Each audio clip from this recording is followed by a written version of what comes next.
আসসালামু আলাইকুম। আজ লন্ডন স্টুডিও থেকে আছি আমি মীর সাবির, আর ঢাকায় আমার সাথে রয়েছেন সুমাইয়া শিমু। চলুন শুরু করি আজকের গুরুত্বপূর্ণ সংবাদ।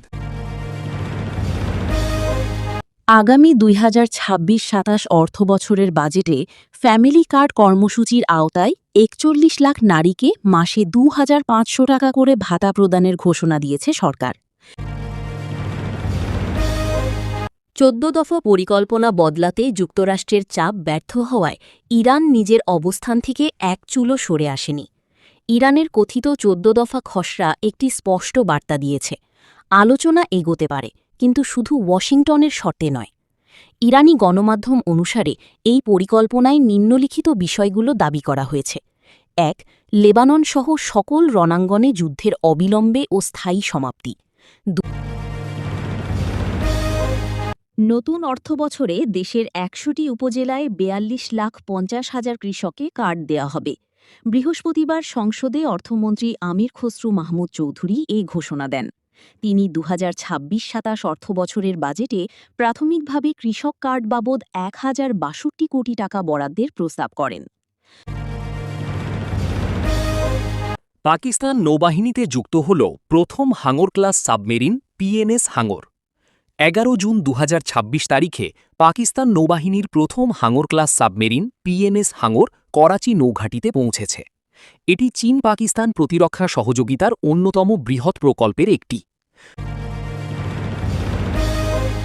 ৪ দিনের আলোচনা শেষে ব্রিফিং হলে না। নয়াদিল্লিতে নীরবতায় শেষ বিজিবি-বিএসএফ বৈঠক। প্রধানমন্ত্রী তারেক রহমান একটা ডিপ্লোমেসির মাস্টার দেখতেছি। ওনার প্রথম রাষ্ট্রীয় সফর নিয়ে দীর্ঘদিন ধরে ধোঁয়াশা চলছিল। কেউ বলছিল ভারত, আবার কেউ বলছিল চীন। বিএনপির ভেতরের অনেকেই ভাবছিল চীনটাই বেটার অপশন। যেহেতু দেশে ভারত বিরোধী একটা সেন্টিমেন্ট চরম আকারে পৌঁছে গেছে, তাই এই মুহূর্তে ভারত সফরের চেয়ে চীন সফর রাজনৈতিকভাবে নিরাপদ হতো। পাকিস্তান নৌবাহিনীতে যুক্ত হল প্রথম হাঙর ক্লাস সাবমেরিন পিএনএস হাঙর। ১১ জুন ২০২৬ তারিখে পাকিস্তান নৌবাহিনীর প্রথম হাঙর ক্লাস সাবমেরিন পিএনএস হাঙর করাচি নৌঘাঁটিতে পৌঁছেছে। এটি চীন পাকিস্তান প্রতিরক্ষা সহযোগিতার অন্যতম বৃহৎ প্রকল্পের একটি। ২০১৫ সালে চীনের সঙ্গে প্রায় ৪ থেকে ৫ বিলিয়ন মার্কিন ডলারের একটি চুক্তির আওতায় পাকিস্তান মোট ৮টি হাঙর ক্লাস সাবমেরিন অর্ডার করে। এর মধ্যে ৪টি চীনে নির্মিত হচ্ছে এবং বাকি ৪টি করাচি শিপইয়ার্ড অ্যান্ড ইঞ্জিনিয়ারিং ওয়ার্কসে প্রযুক্তি হস্তান্তরের মাধ্যমে নির্মাণ করা হবে। পিএনএস হাঙর মূলত চীনের টাইপ 039A বা 039B ইউয়ান ক্লাস সাবমেরিনের এক্সপোর্ট ভার্সন। এটি একটি অত্যাধুনিক ডিজেল ইলেকট্রিক অ্যাটাক সাবমেরিন, যেখানে এয়ার ইন্ডিপেন্ডেন্ট প্রপালশন এআইপি প্রযুক্তি ব্যবহার করা হয়েছে।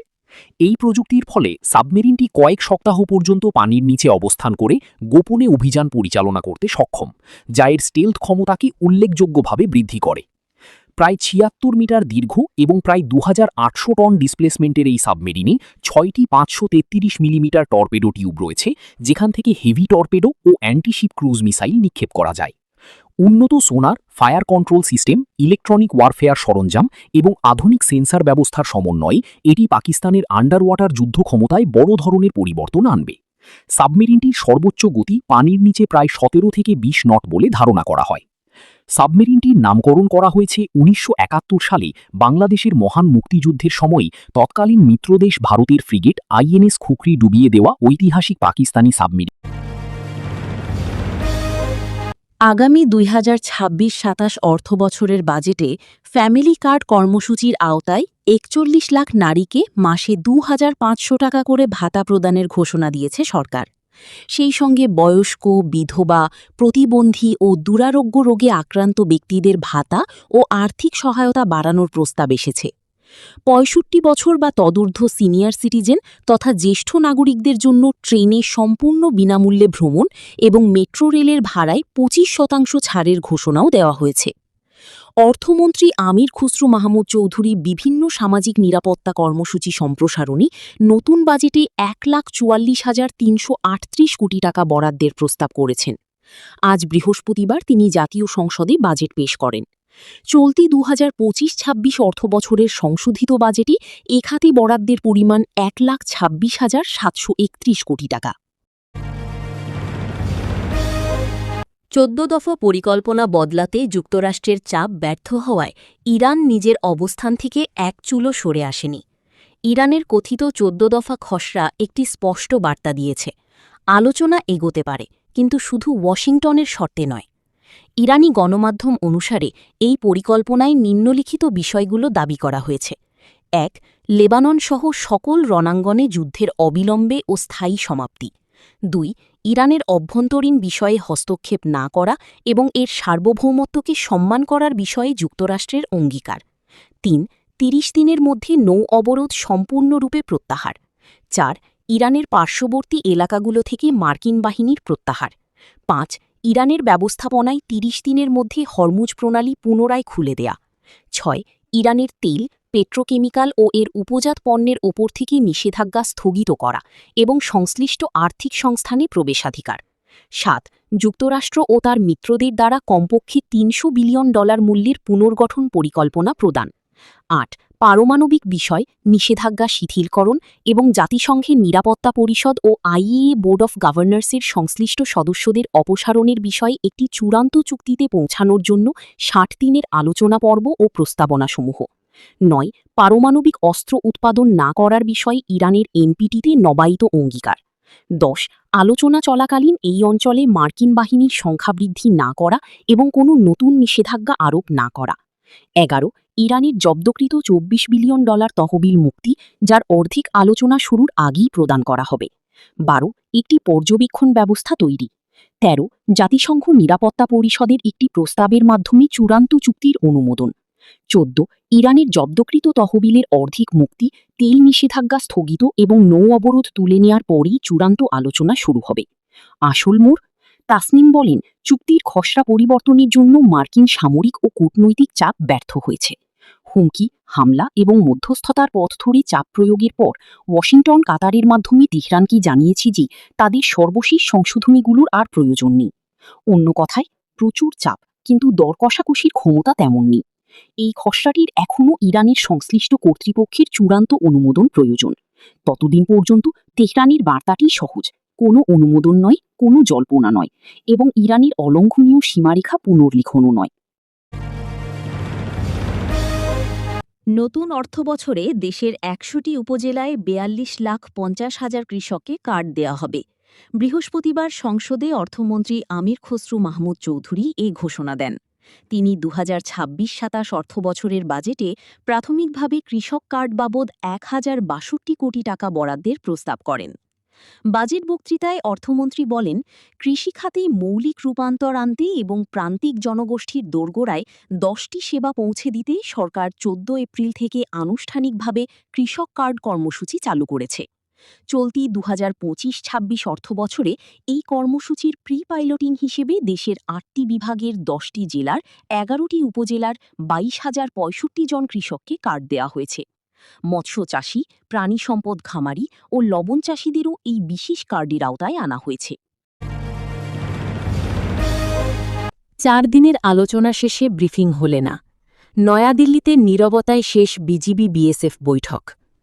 নয়াদিল্লিতে বাংলাদেশ ও ভারতের সীমান্তরক্ষী বাহিনী বিজিবি ও বিএসএফের শীর্ষ পর্যায়ের ৪ দিনের বৈঠক শেষ হয়েছে। বৈঠকে সীমান্তের সাম্প্রতিক পরিস্থিতিসহ বিভিন্ন গুরুত্বপূর্ণ বিষয় নিয়ে আলোচনা হয়েছে বলে জানিয়েছে ভারতীয় সংবাদ সংস্থা পিটিআই। বৈঠকটি গতকাল বৃহস্পতিবার শেষ হয়। তবে গুরুত্বপূর্ণ এই শীর্ষ বৈঠক শেষে কোনো যৌথ সাংবাদিক সম্মেলন না হওয়ায় বিষয়টি নিয়ে কূটনৈতিক মহলে কৌতূহল তৈরি হয়েছে। সংশ্লিষ্ট সূত্রের বরাতে জানা গেছে, দুই দেশের সীমান্ত ব্যবস্থাপনা, অনুপ্রবেশ, চোরাচালান ও নিরাপত্তা পরিস্থিতি নিয়ে বৈঠকে বিস্তারিত আলোচনা হয়। সীমান্তে উত্তেজনা কমানো এবং পারস্পরিক সহযোগিতা জোরদার করার বিষয়েও মতবিনিময় হয়। তবে দীর্ঘ আলোচনার পরও আনুষ্ঠানিকভাবে কোনো যৌথ ব্রিফিং না থাকায় বৈঠকের ফলাফল নিয়ে বিস্তারিত তথ্য প্রকাশ করা হয়নি। একটা খালি বলে যায়, সবাই খুশি হবে, ওই কাজটা করব। দেখুন তো, হেঁটে চলে এলাম, মনে হচ্ছে না যে আমি বাংলাদেশে এসেছি। ওইটা দেখতে হলো, তাকে বললো হ্যাঁ আপনি বাংলাদেশের বর্ডারে, এমনি মনেই হচ্ছে না। সবসময় আমি বলি, একই আকাশ, একই বাতাস, একই যন্ত্রণা। তাহলে আমরা মিলে মিশে ভিসার সব বললে আমার সব মাথায় আসে। একটা খালি বলে যায়, সবাই খুশি হবে ওই কাজটা করব। ডেমোক্রেসিতে অনেকবার ইস্যুস থাকে। আপনার একটা বাংলাদেশের স্ট্রং ডেমোক্রেসি, আমাদেরও স্ট্রং ডেমোক্রেসি, দুই ডেমোক্রেসি মিলে গেলে একটা ওয়ার্ল্ড পাওয়ার হয়ে যাবে, একটা পুরো ইকোনমিক ওয়ার্ল্ড পাওয়ার হয়ে যাবে।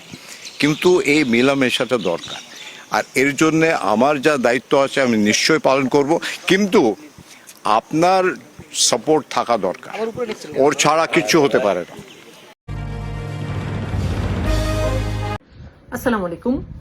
ঈদের আগের রাত থেকে যথারীতি একটি গুজব অনলাইন একদম ছড়িয়ে গেছে, কেউ কেউ বিশ্বাসও করেছে। আমি দেখলাম যে সরকার নাকি বিদেশ থেকে রেমিটেন্স যোদ্ধারা যে টাকা পাঠায় সেটার উপরে ট্যাক্স আরোপ করেছে।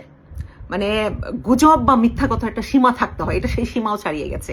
আপনারা রেমিটেন্স যোদ্ধা, আপনারা দেশের চাকা সচল রেখেছেন, অর্থনীতির চাকা, আপনারা দেশের মেরুদণ্ডের একটা অংশ। আপনারা যে কষ্ট করে টাকাগুলো পাঠাচ্ছেন, মিলিয়ন মিলিয়ন ডলার পাঠাচ্ছেন, সরকার তো মাথা খারাপ হয়ে যায়নি না যে সেটার উপরে ট্যাক্স বসাবে? কোনো প্রকার ট্যাক্স সরকার বসায়নি। আপনারা আগের মতোই টাকা পাঠান বৈধ উপায়ে, ব্যাংকিং চ্যানেলে, এবং অবশ্যই অবশ্যই আপনারা 2.5% যে প্রণোদনা পেতেন এটা অবশ্যই পেয়ে যাবেন। আপনারা ইজিলি খোঁজ নিতে পারেন, আপনারা অনেকেই তো টাকা পাঠিয়েছেন, তাই না? সো তাদেরতে খোঁজ নেন। আমি কয়েকজনের অলরেডি, আমি যদিও বিদেশে থাকি কিন্তু এভাবে আমার যদিও পাঠানোর দরকার পড়ে না, কিন্তু আমি অনেকের মেসেজ দেখেছি, অনেকে আমাকে মেসেজ পাঠিয়েছে, আপু আপনারা, আমরা তো পেলাম, তাহলে এই কথাটা কেন ছড়িয়ে গেছে? সো এই সব গুজব বিশ্বাস করবেন না। আরেকটা কথা হচ্ছে, আইটি ফ্রিল্যান্সার যারা, অর্থাৎ যারা software development, web development, apps development, তারপর গ্রাফিক্স ডিজাইন, ডেটা এন্ট্রি, এগুলোর কাজ করেন, তাদেরও কর আরোপ করা হয়নি। এছাড়া আপনারা যারা আপওয়ার্ক, তারপর হচ্ছে ফিভার, freelancer.com-এ কাজ করেন, তাদেরও কোনো প্রকার ট্যাক্স বা কর দিতে হবে না। সুতরাং রেমিটেন্স যোদ্ধা যারা, প্লিজ প্রবাসী ভাই বোনেরা, এই গুজব একদম যে বলবে একদম উড়িয়ে দেবেন তাকে যে এটা সম্পূর্ণ মিথ্যা কথা, সম্পূর্ণ গুজব। কোনো প্রকার ট্যাক্স আপনাদের দিতে হবে না, বরঞ্চ সরকার আপনাদের গিফট দিবে, আপনারা কেন ট্যাক্স দিবেন? আল্লাহ হাফেজ। খাদ্য নিরাপত্তা। স্পিকার, বাংলাদেশ পৃথিবীর অন্যতম জনবহুল দেশ। এই বিশাল জনগোষ্ঠীর খাদ্য নিরাপত্তা নিশ্চিত করা অত্যন্ত কঠিন কাজ হলেও আমাদের সরকার এই বিষয়ে অঙ্গীকারাবদ্ধ। এই লক্ষ্যে সরকারি পর্যায়ে খাদ্যশস্য ধারণ ক্ষমতা বর্তমান 23.16 লক্ষ মেট্রিক টন হতে বৃদ্ধি করে আগামী 26-27 অর্থ বছরে 24,50,000 মেট্রিক টনে উন্নীতকরণের উদ্যোগ গ্রহণ করা হয়েছে। 25-26 অর্থ বছরে খাদ্যশস্য সংগ্রহের সংশোধিত লক্ষ্যমাত্রা 38.19 লক্ষ মেট্রিক টন, যা 2026-27 অর্থ বছরে 41 লক্ষ মেট্রিক টনে উন্নীতকরণের পদক্ষেপ গ্রহণ করা হয়েছে। বিএনপি কে জামাত এটা দেখার প্রয়োজন নাই, আমাদের একটাই দল, সেটা হলো আমরা সবাই মিলে দল মত নির্বিশেষে বাংলাদেশের সীমান্তকে রক্ষা করতে হবে। সীমান্তে কোনো ভারতীয় পুশিং চলবে না।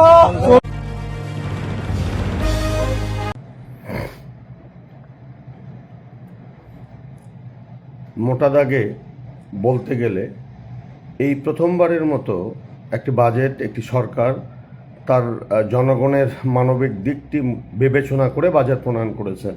বাজেট মানেই জনগণের পকেটে টান, বাজেট মানেই ভোটারদের পকেটে টান, দ্রব্যমূল্যের ঊর্ধ্বগতি, জিনিসপাতির দাম বৃদ্ধি। কিন্তু এই প্রথম আমরা দেখলাম যে বাজেট মানে দাম বৃদ্ধি নয়, বাজেট মানে নিত্য প্রয়োজনীয় মূল্যের দাম হ্রাস করা। বাজেট মানেই ক্ষুদ্র এবং মাঝারি শিল্প উদ্যোক্তাদের উৎসাহিত করা। বাজেট মানেই শিল্প এবং বাণিজ্যের পরিবেশকে সমুন্নত রাখা। বাজেট মানেই সামাজিক সেফটিনেসের আওতা বৃদ্ধি করার সাথে সাথে এখানে সুশাসন এবং অপশাসন যেটি ছিল সেটা রোধ করার ক্ষেত্রে ব্যবস্থা গ্রহণ করা। সবচেয়ে বড় যে জায়গাটি হলো আমাদের শিক্ষা। স্বাধীনতার 54 বছর পরেও শিক্ষা বাজেট 2-এর নিচে। এই প্রথমবারের মতো এই শিক্ষা বাজেট 2কে ক্রস করে উপরে যাওয়ার যে একটি সাহসী পদক্ষেপ, এটা নিঃসন্দেহে দেশের শিক্ষা খাতের জন্য একটি সুখবর। আরেকটি বিষয় যেটা স্বাস্থ্য, আমরা জানি যে স্বাস্থ্য খাতটা বাংলাদেশের খুবই ভঙ্গুর। সেই স্বাস্থ্য খাতে গত বছরের বাজেটের চেয়ে এবার বাজেট বরাদ্দ প্রায় দ্বিগুণ করা হয়েছে। এটি নিঃসন্দেহে স্বাস্থ্য ক্ষেত্রে বা জনস্বাস্থ্যের ক্ষেত্রে সরকারের যে একটি পজিটিভ দিক বা মানবিক দৃষ্টিভঙ্গি, সেটা ব্যাপকভাবে পরিলক্ষিত হয়েছে। প্রশ্ন হলো, এই বরাদ্দ নিঃসন্দেহে প্রশংসার দাবিদার, কিন্তু এই বরাদ্দের সুষ্ঠু, নিরপেক্ষ এবং দুর্নীতিমুক্ত ব্যবহারটা গুরুত্বপূর্ণ। সেই জায়গায় সরকারের সফলতা এবং বাজেট বাস্তবায়নের সফলতাকে নির্ভর করবে। পরিশেষে শুধু এতটুকু বলতে চাই যে এক কথায় অসাধারণ একটি বাজেট, এবং এই বাজেটটি কৃষক বান্ধব, বাজেটটি শিক্ষা বান্ধব, বাজেটটি স্বাস্থ্য বান্ধব এবং জনকল্যাণমুখী বাজেট। এবং সবচেয়ে বড় কথা, বাজেটের সবচেয়ে বড় দিক হলো যে মানবিক দিকটি বিবেচিত হয়েছে বা পরিস্ফুটিত হয়েছে। তবে একটা জিনিস আমরা দীর্ঘদিন ধরে বলার চেষ্টা করছি যে গত 18টি বছর উত্তরাঞ্চল, বিশেষ করে বগুড়া, রাজশাহী, নওগাঁ, জয়পুরহাট এই এলাকার মানুষ কিন্তু ব্যাপকভাবে উন্নয়ন বঞ্চিত হয়েছে।